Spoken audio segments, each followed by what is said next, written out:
러시아는 우크라이나에서 유리한 국면을 만들기 위해 발트해 국가들을 공격하려고 합니다. 알아요. 정말 말도 안 되는 헤드라인처럼 들리죠? 하지만 실제로 그런 일이 벌어지고 있는 것 같습니다. 설명해 드릴게요. 어제 이야기하던 부분에서 우리는 CIA 국장 존 래트클리프가 어떤 일로 누군가와 고위급 회의를 하기 위해 모스크바로 갔다는 사실을 알고 있었습니다. 현재 가지고 있는 증거와 이 사람이 외교관이 아니라 정보기관장이라는 사실, 그리고 바이든의 CIA 국장이 2021년 11월에 비슷한 방문을 했던 역사적 선례를 고려할 때 저는 가장 가능성 높은 설명은 서방 관리들이 러시아가 나토 국가를 공격하려는 어떤 음모를 밝혀냈다는 것이라고 주장했습니다. 그래서 레트클리프는 모스크바로 가서 크렘린에 서방이 그 계획을 알고 있으며 러시아가 그런 움직임을 보이면 이를 폭로할 것이라고 알렸습니다. 몇 시간 후 여러 매체들이 회의에 대해 잘 아는 내부자를 인용해 바로 이런 일이 실제로 일어났다고 보도했습니다. 여기서 잠깐 멈추고 싶습니다. 이건 제가 마크에서 무슨 일이 일어나고 있는지 정확히 예측했다는 점에서 자축할 기회처럼 들릴 수 있습니다. 하지만 저는 이것이 축하할 일이라고 생각하지 않습니다. 단지 제가 살고 싶지 않은 세상으로 한 걸음 더 다가갔기 때문만은 아닙니다. 오히려 이것은 그다지 대담한 예측이 아니었습니다. 네, 지난 4년 동안 여러분이 저와 함께하면서 얻은 핵심 메시지 중 하나가 바로 그것입니다. 국제관계에서 흥미로운 질문에 대한 답은 종종 답할 수 없는 경우가 많습니다.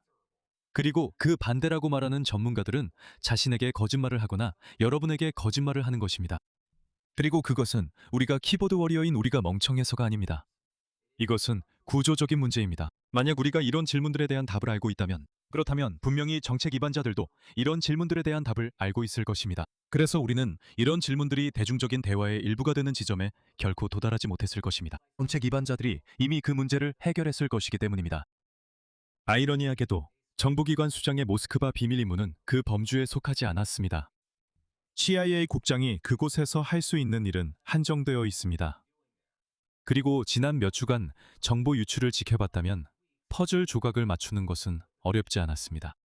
대부분의 인터넷 여론이 이 방문을 큰 미스터리로 여기거나 더 나쁘게는 레트클리프가 몰로토프 리벤트로프 조약 2.0을 협상하러 갔다고 생각한 것은 의미심장하다고 봅니다.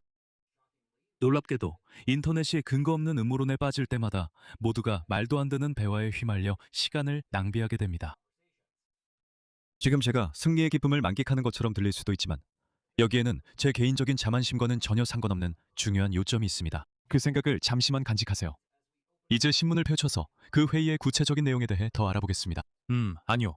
사실 아직까지도 우리는 구체적인 내용에 대해서는 별로 아는 것이 없습니다. 그 점에 대해서도 잠시 후에 설명드리겠습니다. 하지만 이 시각 현재 모든 주요 언론의 보도에 따르면 레트클리프는 서방 정부기관이 러시아가 곧 실행할 수도 있다고 파악한 도발적 행동을 하지 말라고 크렘린에 경고하기 위해 모스크바를 방문한 것으로 전해지고 있습니다. 그 도발적인 행동이 무엇인지는 아직 구체적으로 알려지지 않았습니다. 레트클리프가 월요일 라트비아에 머무는 동안 라트비아 측에 무엇을 브리핑했는지도 아직 구체적으로 알려지지 않았습니다. 알려진 또 다른 정보는 레트클리프가 러시아에게 이란 지원을 중단하라고 전달하는 별도의 임무를 수행했다는 점뿐입니다. 솔직히 말해서 이건 이메일로도 충분했을 텐데 크렘린은 바로 무시해버렸죠. 크렘린이 첫 번째 부분을 무시했는지는 아직 두고 봐야 합니다. 하지만 이제 이게 회의의 핵심이었다는 게 확인됐으니 크렘린의 음모의 전반적인 특징에 대해 논의할 가치가 있습니다. 이 계획이 성공할 가능성이 있는지, 그리고 나토가 이를 어떻게 방해하려 하는지에 대해 이야기해 보겠습니다. 우리는 이전에 크렘린의 계획의 뼈대에 대해 논의한 적이 있습니다. 나토 국가를 상대로 도발적인 행동을 취하고 외교적 위기를 조성하고 그것을 이용해 국민 결집 효과를 만들어내고 그리고 그 애국심을 대규모 동원에 대한 지지로 이끌어낸다. 사실 이 계획의 첫 번째 부분은 새로운 것이 아니다. 러시아가 나토 국가들을 상대로 괴롭히기 공세를 시작한 지 거의 1년이 되었다. 여기에는 러시아 드론이 우연히 폴란드에 들어오는 것 등 다양한 사례가 포함된다. 러시아 드론이 우연히 루마니아에 들어오는 경우도 있었다. 교란된 우크라이나 드론이 우연히 라트비아에 들어오는 경우도 있었다. 그리고 그로 인해 큰 스캔들로 번져 총리 사임까지 촉발했다. 러시아 항공기가 우연히 에스토니아 영공을 스치고 완전히 정체불명의 폭발물이 우연히 독일 공항 활주로에 들어오는 일도 있었다. 또한 지난 1년 동안 우리는 나토로부터 비교적 미온적인 반응을 보았다. 이 사태가 시작될 때쯤 몇 차례 제4조 협의가 있었지만 강화되고 조율된 방위 조치 외에는 선제적인 대응이 거의 없었다. 선제적 대응이라는 말이 이제 내가 제일 좋아하는 모순어법이 될 것 같다. 어쨌든 나토가 더 이상 행동하지 않는 이유는 바로 그것이 러시아가 이번 사태에서 원하는 바이기 때문이다. 이런 공격을 부발적 공격이라고 부르는 데는 이유가 있다. 이런 공격은 반응을 유도하기 위해 설계된 것이다. 하지만 지금까지의 유일한 반응은 나토가 분쟁에 휘말리지 않으려고 애쓰는 것뿐이다. 나는 거의 1년 전에 함정에 빠지지 마라 라는 표현을 썼고 그 말은 오늘날까지도 여전히 지침이 되고 있다. 하지만 여기서 만들어진 인센티브 구조에 약간의 문제가 생겼고 우리는 그 결과를 목격하기 시작하고 있다. 도발적인 공격이 반응을 이끌어내지 못한다면 어쩌면 그 공격이 충분히 도발적이지 않은 것일지도 모른다. 적어도 그것이 크렘린이 내면화하고 있는 교훈처럼 보인다. 그래서 레트클리프를 모스크바로 오게 만든 이 새로운 그리고 알 수 없는 단계의 긴장 구조가 발생한 것이다. 이제 그 긴장 구조의 수준이 정확히 무엇인지는 여전히 불분명하다. 어제도 말했듯이 정보기관은 아마도 매우 구체적인 무언가를 손에 쥐고 있을 것이다. 그래서 이것이 단순한 전화통화가 아니라 직접 방문이 된 것이다. 그들이 세부 사항을 철저히 비밀에 붙이는 이유는 바로 침공 직전 젤렌스키가 직면했던 것과 같은 균형 잡기 때문이다. 문제가 실제로 시작되기도 전에 모두가 공황 상태에 빠지면 결국 적에게 공짜 승리를 안겨주는 셈이 된다. 예를 들어 알려지지 않은 정보 보고서에서 러시아가 에스토니아의 나르바에 정체를 숨긴 러시아 병력을 보낼 계획이라고 한다면 지금 그 사실을 발표하는 것은 결국 나르바의 대피로 이어질 뿐이다. 그리고 우리가 그 지점에 도달할 수도 있지만 아직 거기까지는 가지 않았다. 미국이 5년 전에 침공 계획을 밝혀냈을 때 비공개 모스크바 회의와 일부 기밀 해제된 정보 보고서가 공개되는 사이에는 2주간의 간격이 있었다. 집중적인 언론 캠페인이 시작되기까지는 약 한 달이 걸렸다. 그래서 아마도 우리는 9월쯤에 이 일에 대해 더 많이 알게 될 것이다. 아니면 이번에는 러시아가 경고를 받아들이고 계획을 취소할 수도 있다. 그리고 우리가 이 일에 대해 듣게 될 전부는 2달 후쯤 우리가 가까스로 피한 일에 대한 제대로 평가받지 못한 워싱턴 포스트 특정 기사 형태일 것이다. 공개 전략이 효과가 있을지는 부분적으로 푸틴이 자국 국민들을 상대로 정치적으로 절묘하게 균형을 잡을 수 있는지에 달려있다. 그리고 그것은 부분적으로 더 넓은 국제사회가 그 경고에 얼마나 귀를 기울이느냐에 달려있다. 2021년으로 돌아가보면 바이든 행정부는 크렘린의 침공 계획을 공개해 우크라이나에 대한 대중의 지지를 모으고 러시아가 어떤 자자극을 실행하는 것을 막으려 했다. 후자의 전략은 효과적이었다. 상대방이 당신이 무엇을 할지 미리 공개해버리면 거짓 깃발 작전을 실행하기가 어렵다.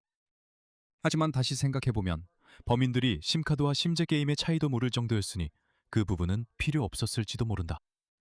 반면에 우크라이나에 대한 지지를 모으는 전략은 그다지 효과적이지 않았다. 유럽 지도자들은 이 생각을 진지하게 거부하지도 않았지만 푸틴이 이 모든 것에 진지하다고도 진심으로 믿지 않았다. 따라서 우크라이나에 대한 이론적인 지지는 충분했다. 하지만 실제적인 지원은 침공이 시작될 때까지 거의 없었다. 오늘날로 다시 돌아가보면 현재의 전망은 일부 측면에서는 개선되었지만 다른 측면에서는 더 나빠졌다. 이제 유럽의 지도자들 중에서 푸틴의 의도를 의심하는 사람은 거의 없다. 그리고 지난 5년 동안 동맹 내에서 권력 이동이 일어나는 것을 보았다. 동부 측면 국가들은 줄곧 이런 문제들에 대해 경고해왔지만 충분히 많은 사람들이 그들의 말을 듣지 않았다. 그들의 주장이 옳았음이 증명되면서 이제 그들은 동맹의 방향을 선택하는 데 있어 더 큰 지도적 역할을 하게 되었고 적어도 그들의 규모에 비해 비례하지 않는 지도적 역할을 맡게 되었다. 여기서 조금 추측을 해보자면 레트클리프는 라트비아에 들른 이유가 그곳이 잠재적 표적이기 때문만은 아니었다. 그가 그곳에 있었던 또 다른 이유는 그 나라가 상황을 심각하게 받아들이고 있기 때문이다. 반면에 지난 5년 동안 서방의 여론은 음모론적인 영역으로 더 깊이 빠져들었다. 그리고 이것은 앞으로 몇 가지 잠재적인 문제에 대한 여지를 남긴다. 지난번에는 조 바이든 행정부의 목표가 외부 행위자들에게 앞으로 일어날 일에 대해 알리는 것이었다. 이번에는 같은 전 세계 청중이 있을 뿐만 아니라 이제는 러시아 국내 청중도 있다. 여기서 전 세계 청중, 특히 나토 회원국의 청중은 어떤 일이 일어날 수 있는지 이해하고 신중하게 대응해야 한다. 공격은 러시아의 소행이다. 만약 위장 공격이라 하더라도 여전히 러시아의 소행이며 러시아에 대한 적절한 대응책이 필요하다. 동시에 그 공격의 목적은 나토를 도발하는 데 있다. 그래서 바로 조를 발동해서 공격과 관련된 모든 장소를 즉각 폭격하는 것은 최선의 선택이 아닐 수 있다. 여기서 푸틴은 방송에 나와서 서방 파시스트들이 아무런 도발 없이 러시아를 공격했다고 러시아 국민들에게 설명하고 이제 행동할 때라고 말한다. 그리고 참고로 우리는 여러분 중 더 많은 인원을 우크라이나로 보내야 한다. 우크라이나가 우선이다. 그 다음에 나토를 상대하겠다. 물론 러시아는 그 부분까지는 절대 가지 않는다.